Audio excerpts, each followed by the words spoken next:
Have you ever felt the sting of a moment when the air in the room shifts against you? A careless jab, a sly accusation, a public insult dropped like poison on the table. Suddenly, every eye turns, waiting, almost hungry, for your reaction. Your chest tightens. Your mind scrambles for words. The urge to explain, to correct, to defend, it rises like fire. And yet, that very instinct is the trap. I've seen it, and perhaps you have too. The man who rushes to justify himself doesn't clear his name. He hands over his power. The second he explains, he kneels before his accuser, admitting without words that their judgment matters more than his own. The strong man does not beg to be understood. He lets the silence stretch until the weight of it falls on the attacker. He knows that words are not always shields, they are sometimes chains. So what happens when you refuse to play their game? Let's step deeper into that silence and discover. As we step into the first chapter, imagine standing in a crowded hall where a single voice suddenly rises against you. A sly remark, an accusation laced with poison, hangs in the air. Faces turn, eyes pierce. In that moment, every instinct inside you screams to answer, to explain, to defend. And yet, that urge, the very thing that feels natural, is the snare. It is the bait laid out for the unsuspecting. Now picture this. You rush to speak, to clear your name, and without realizing it, you step onto their ground. You enter their frame. The battlefield is no longer about the truth, but about perception. And perception is ruthless. It belongs to whoever sets the rules of the game. When you say, "That's not true," let me explain. You are not clearing yourself, you are bowing. You have admitted that their voice carries the authority to put you on trial. You kneel without knowing it, even if your words are sharp, even if your reasoning is flawless. You stand as the accused. And in the eyes of others, the accused is always suspect. The Stoics knew this danger well. Epictetus warned that it is not events that disturb us, but our judgment of them. When you rush to defend, you reveal your judgment, that the insult matters, that their view defines you. The strong man does not hand over his peace so easily. He lets silence do the work. Silence is not weakness, it is weight.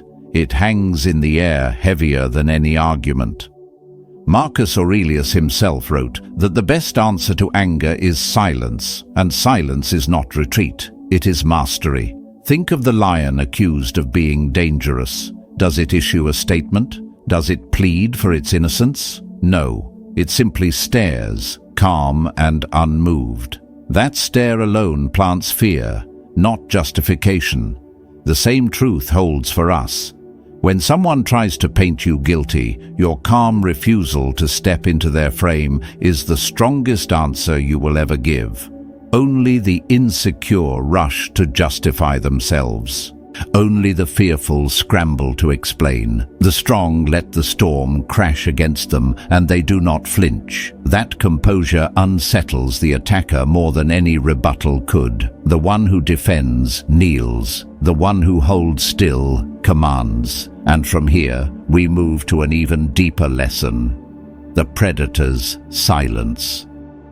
Moving into the second chapter, picture the silence of a lion resting in the tall grass, its golden eyes fixed on the horizon. It has been called dangerous, accused without defense, and yet it does not roar, does not argue, does not justify. It simply stares. And that stare alone carries more weight than 1,000 speeches.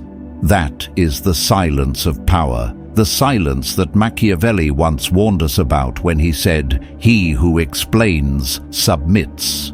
Now imagine you are in a room and someone throws a dart of accusation at you. Everyone looks your way, expecting words, expecting protest, but you do nothing. You sit in stillness. The air thickens. the accuser shifts in their seat, and in that uneasy quiet, the balance of power tilts. Because silence is not emptiness, it is a blade invisible to the eye. It cuts deeper than any argument because it forces the other person to wrestle with their own words, to hear the echo of their attack without relief. The Stoics understood this well. Seneca once wrote that the greatest remedy for anger is delay. Silence is delay sharpened into discipline. It is refusing to feed another's fire with your breath. It is the choice to remain unmoved, because you know that truth does not need defenders. It simply endures.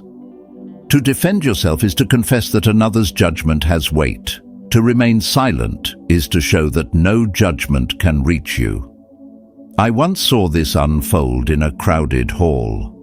A man was accused publicly of arrogance. Everyone waited for him to counter, to soften the blow, but he said nothing. He only raised his eyes, steady and calm. Minutes later, it was not he who looked guilty, but the accuser, who fumbled and pressed harder until their own frustration exposed them. That day, silence proved sharper than any retort. Your goal is not to be understood. Your goal is to be untouchable. Respect grows not from explanations, but from presence. Fear is planted not in words, but in the silence that follows them. And this is where the lesson deepens. Silence alone is power, but when placed at the right moment, it becomes the kill shot. Advancing to the third chapter, imagine the weight of a room gone quiet. The silverware pauses mid-air, the laughter fades, and all eyes shift as a single barb is thrown your way. You always think you're the smartest guy in the room. The sting is sharp, and for most, the instinct is immediate. A nervous laugh, a hurried denial, a scramble to explain, and with that single reflex, their presence crumbles. The attack has landed, not because of its truth, but because of the reaction it provoked. But picture the other path, the path fewer dare to take. You pause, you don't flinch, you let the silence stretch like a taut bowstring. Your gaze holds steady, no smile, no anger, no need to justify. In that stillness, something powerful happens. The table begins to wonder, why didn't he respond? Did that insult mean nothing to him? Does he know something we don't? And slowly, the tension shifts. The spotlight that was meant to burn you begins to scorch the one who lit it. The accuser, who moments ago looked bold, now shifts uneasily in their chair, feeling the weight of their own words. This is what the Stoics knew, that our control does not lie in silencing others, but in mastering ourselves. Marcus Aurelius once wrote, "You have power over your mind, not outside events." And in moments like this, silence is not avoidance. It is strategy. It is proof that you are not living by another's judgment, but by your own steady compass. I remember watching this unfold in a crowded boardroom. A young man was mocked for being too ambitious. Instead of defending himself, he leaned back, quiet and composed. The silence wrapped around the room until the mocker began fumbling, adding words, softening their tone, exposing their insecurity for all to see. The young man never said a word, yet he walked away with the upper hand. Power often comes not from striking back, but from letting the other strike themselves. The sharpest blade is sometimes no blade at all, only calm, unshaken presence. And from here, we step into a deeper truth. Mystery itself can be a weapon, and silence is the hand that wields it. From here we arrive at the fourth chapter, where the true weight of silence takes shape, not as absence, but as mystery. Think of a closed door in a darkened hall. You don't know what waits behind it, and because you don't know, your imagination races, often creating something larger, sharper, more dangerous than what's really there. That is the power of not being fully seen. Here's the truth. The more they understand you, the less they fear you. Every word of explanation, every detail you reveal, strips away the cloak of uncertainty. But when you stay silent, you leave gaps that others cannot resist filling, and human nature almost always overestimates the unknown. We fear what we cannot read. We respect what we cannot predict. The Stoics lived this way. Marcus Aurelius wrote often about remaining unmoved by praise or blame. He understood that by not rushing to prove or explain, you maintain a presence larger than the insult or the compliment. History and art echo this lesson. Think of Michael Corleone in The Godfather, surrounded by men who shouted, justified, argued. He remained quiet. He listened. He acted only when the moment was ripe. And because of that restraint, his silence was not emptiness. It was menace. His enemies spoke themselves into weakness. He spoke himself into power by saying less, by holding the frame. I have seen this same truth in life. A leader who never rushed to answer every question, who allowed the room to sit with uncertainty. People leaned in, wondering what he was thinking, wondering what he might do. That curiosity became authority. Not because he demanded respect, but because mystery commanded it for him. In contrast, those who spoke too much, who explained endlessly, were measured, dissected, and dismissed. Mystery is power. When you withhold, you are not hiding, you are shaping perception. When you refuse to explain, you are not weak, you are untouchable. Let them wonder. Let them fill in the blanks. Let them overestimate you, because their imagination will always make you larger than your words. And this is where silence becomes something sharper still, a weight that bends even the strongest voices. What follows is the slow unraveling, the psychological torture of silence. Entering the 5th chapter, imagine the way silence can swell like a storm no one can see. You do nothing, you say nothing, and yet the one who accused you begins to unravel. At first, their voice grows sharper. They repeat their charge, louder, more desperate. Then, they start adding details, stretching their own story thin. Soon, they glance around, searching for allies, craving someone to nod in agreement. Why? Because silence is unbearable to the insecure. When you do not fight back, you deny them the fuel they came for. They wanted fire. Instead, you gave them a mirror. And in that reflection, they see their own insecurity staring back. The spotlight they tried to throw on you turns around, and now it burns on them. Their words echo into emptiness. Their anger hangs with no anchor, and in that void they begin to sweat. The Stoics knew the secret of this power. Epictetus said, "If you want to improve, be content to be thought foolish and stupid." The wise man does not fear misunderstanding. He knows that truth is not decided in arguments, but in actions, in time. By refusing to defend yourself, you remind the world that you are not defined by accusation. You are defined by your own steadiness. I recall watching a colleague once accused in a crowded meeting. Harsh words were thrown, meant to provoke him. He stayed calm, his silence unbroken. Within minutes, the accuser repeated himself, then stumbled, then lost the room entirely. What began as an attack ended as self-destruction.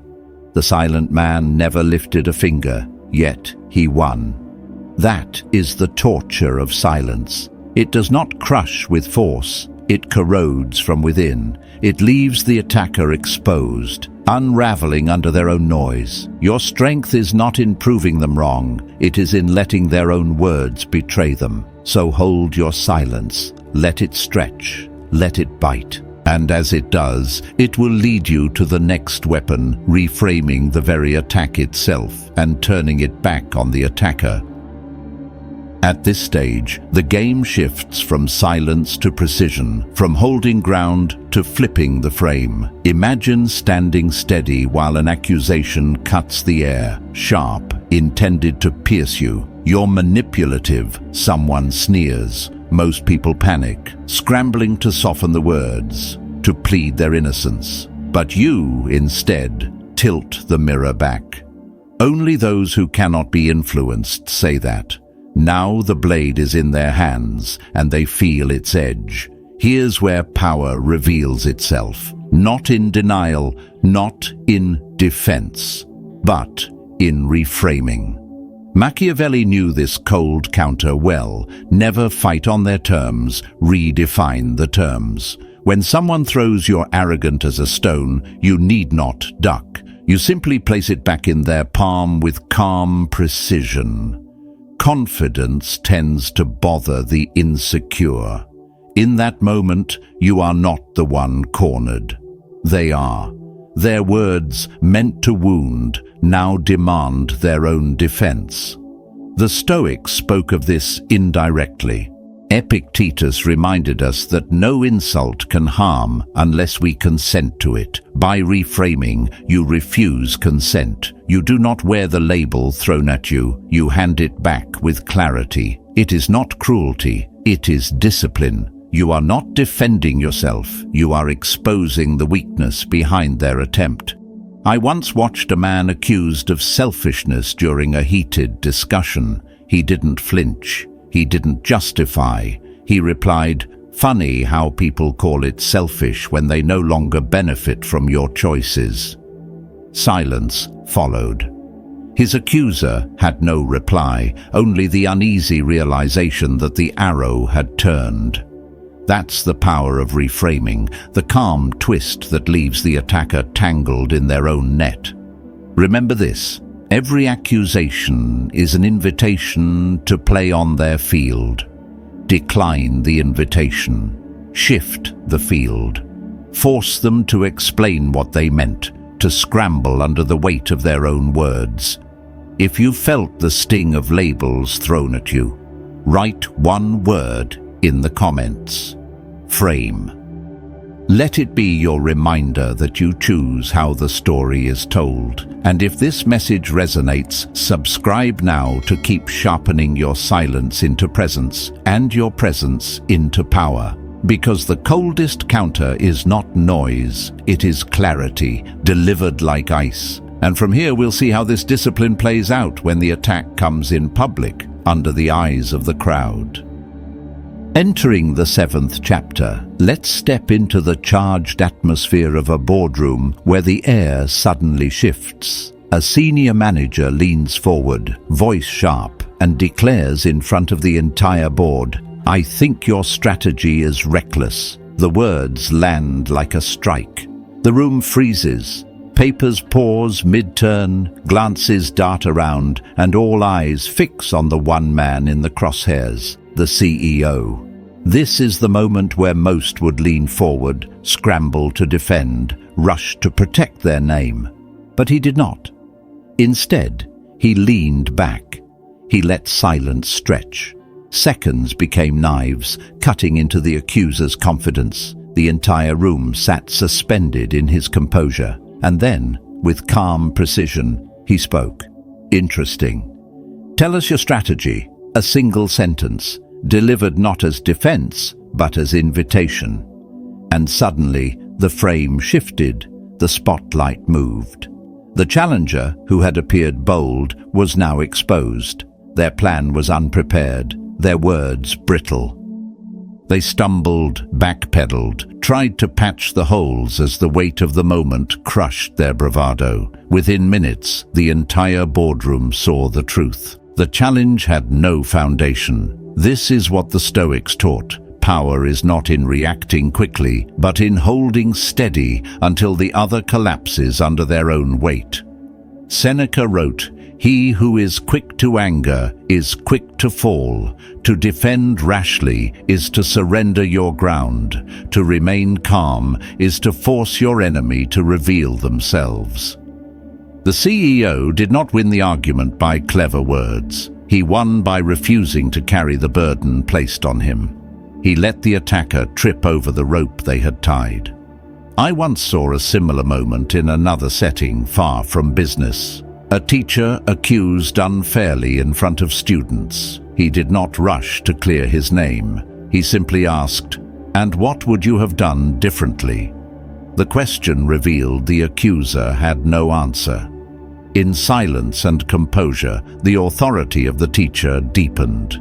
Not because he defended himself, but because he shifted the weight of proof back where it belonged. This is the essence of handling a public ambush. Do not meet fire with fire. Let silence, calm, and a well-placed question burn the attacker's stage to ashes. You do not need to prove. You only need to hold. And from here, we carry this same discipline into a different arena, relationships, where accusations are not professional but personal, and the storm cuts closer to the heart.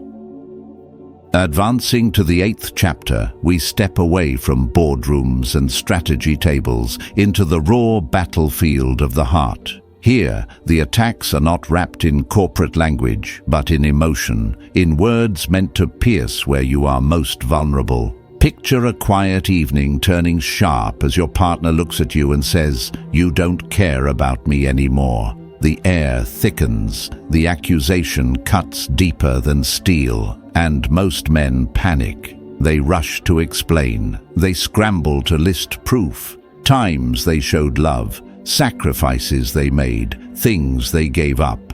They pour words like buckets on a fire, thinking they'll calm the storm. But in truth, they've already surrendered. By explaining, they step into the frame set for them. They admit, without realizing, that the accuser's judgment has weight. The storm is not calmed, it is fed. The Stoics warned of this subtle trap. Marcus Aurelius reminded himself daily not to be a puppet to another's passions. And here, the true strength is not in frantic reassurance, but in composure. When the arrow comes, you need not catch it. You let it fall. You pause. You breathe. You look them in the eyes and answer simply, "That's not how I see it." No defense, no justification, just presence. And in that stillness, something remarkable happens. Now the tempo shifts. They begin to question not your love, but their tone, their choice of words. The mirror has turned. You are no longer reacting to their storm. They are recalibrating to your calm. Power in relationships is not about dominance. It is about setting the rhythm, and whoever controls the rhythm controls the frame. I've seen this with friends who mastered restraint. One man, accused of neglect, simply replied with quiet conviction, "I hold you differently than you think."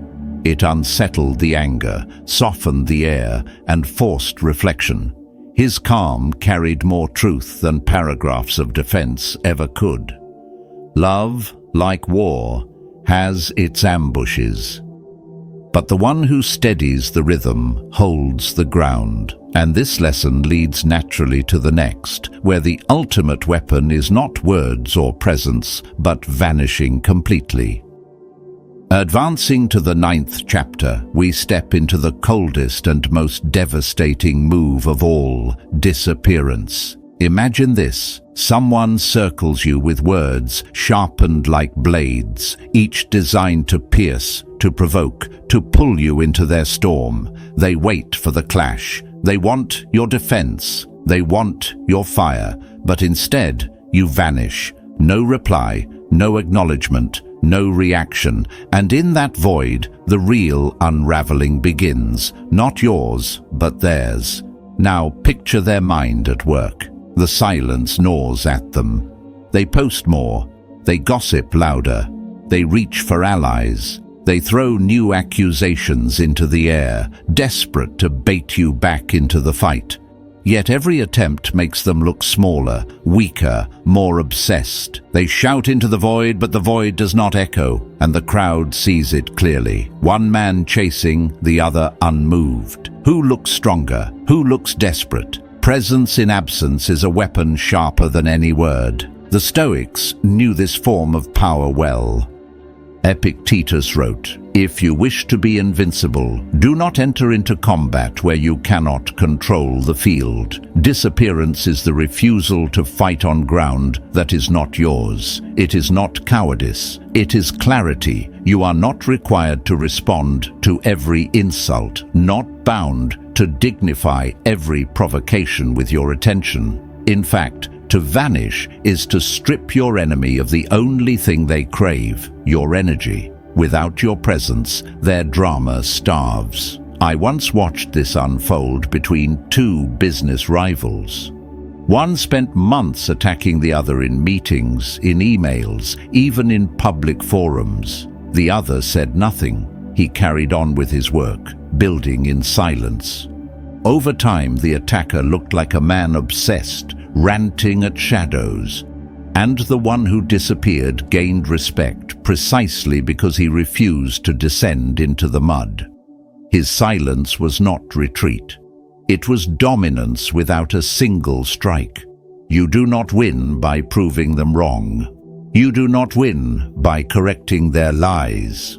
You win because they destroy themselves chasing what you withheld. The absence becomes unbearable to them. The stillness becomes the mirror in which their insecurity is magnified. Disappearance is the ultimate move because it is not about ending the fight. It is about removing the arena altogether. And when you learn this, you discover the rarest power of all, the ability to remain untouched while others collapse under the weight of their own noise. Entering the 10th chapter, we come to the sharpened tools, the quiet arsenal of the one who refuses to kneel. Imagine 3 blades, each small, each simple, but each capable of cutting deeper than a sword swung wildly. These are not shields to protect, they are weapons to assert. And the first is silence. Silence, the default mode. Cold, still, immovable. It does not rush to fill the air, does not bend under pressure. Silence leaves the accuser stranded, carrying the weight of their own words. The Stoics understood this well. Marcus Aurelius wrote that the best answer to anger is silence. To remain unmoved when others crave your reaction is not weakness, it is domination without motion. I have seen a man reduced to fragments not by being shouted down, but by being met with nothing at all. The silence became his trial. The second blade is deflection, a subtle shift that forces the aggressor to chase themselves. Instead of defending, you return the spotlight. Interesting. Tell me more. They expected your sweat, your stammer, your denial. Instead, they are caught explaining, unraveling, chasing their own tail. The attack collapses inward. Seneca warned that most battles are lost, not by force, but by being drawn into another's chaos. Deflection refuses that pull. It lets them drown in their own current. And then comes the third blade, precision cuts, short, lethal phrases delivered with calm. Noted. Think what you like. Strange that confidence makes people uncomfortable. No excess, no explanation, just the sting of finality. I once watched a heated argument end with a single line spoken in steady tone. The aggressor froze. There was nothing left to say. A clean cut. Conversation over. These tools are not for defense. They are for command. Each one reminds the room, without you declaring it, that you are the one in control. You are not scrambling to clear your name. You are shaping the battlefield itself. And from this arsenal of silence, deflection, and precision, we move towards something greater still, the cultivation of aura, a force heavier than reputation and harder to break. From here we enter the 11th chapter, where the illusion of reputation fades and the deeper reality of aura emerges. Think of reputation as a mask carefully painted for the crowd. Bright, attractive, convincing, but fragile. One rumor can smear it. One lie can fracture it. One determined enemy can smash it to pieces. And when that mask breaks, the one who relied on it is left exposed, scrambling to rebuild something that was never truly theirs. Aura, on the other hand, is not a mask. It is the weight of your being, the quiet authority that follows you into a room. Aura is not built on applause or borrowed from approval. It is born of presence, of discipline, of a refusal to kneel. Reputation depends on what others say about you. Aura depends on what no one can take away. And because it comes from within, it does not shatter when whispers spread. It endures. The Stoics warned against chasing fragile things. Marcus Aurelius wrote, "It never ceases to amaze me. We all love ourselves more than other people, but care more about their opinion than our own. Reputation is that trap, slavery to opinion. But aura, that is sovereignty. It is the freedom to stand unshaken, even when misunderstood, even when judged. When you no longer appear like a man desperate to defend himself, you send a signal far louder than words. I am not yours to define. I once knew a leader who lived this truth. He was not warm. He was not even well-liked. But he was steady. When he entered a meeting, conversations slowed. Not because he demanded silence, but because his composure shifted the entire atmosphere. People thought twice before opposing him, not out of fear of punishment, but out of instinctive recognition. This man was immovable. That was his aura. It was not charisma. It was not charm. It was a gravity that no rumor could erode. Think of the oak rooted in earth. Its branches may sway in violent winds, but its trunk does not bow. The storm cannot decide its strength, because its strength lies deeper, hidden in roots unseen. So it is with aura. It is not loud, but it is felt. It does not beg to be noticed, but it cannot be ignored. Reputation is fragile glass. Aura is tempered steel. And once you cultivate it, something remarkable happens. You no longer need to defend yourself, because when your presence is strong enough, others will do it for you, without you lifting a single finger. That is the difference between living for their approval and living from your essence. One can be broken overnight. The other makes even your silence untouchable. At this stage, the paradox of power reveals itself. Imagine standing in a crowded hall, accused in front of everyone. The words strike, sharp and loud, meant to cut you down. The natural instinct is to fight back, to defend, to prove yourself. Yet the more you argue, the more your voice rises, the more desperate you appear. The harder you push, the more isolated you seem. In trying to save face, you lose it. But now, picture the opposite. You remain still, calm, unmoved. Your stillness shifts the weight. Suddenly, it is they who feel exposed, and something remarkable happens. The crowd begins to shift. A voice cuts through. That was uncalled for. Another murmurs, he didn't even respond, and you're still going. What began as an attack turns into a defense, not from you, but from those watching. Without a single word, you gain an army. The Stoics knew this strange alchemy well.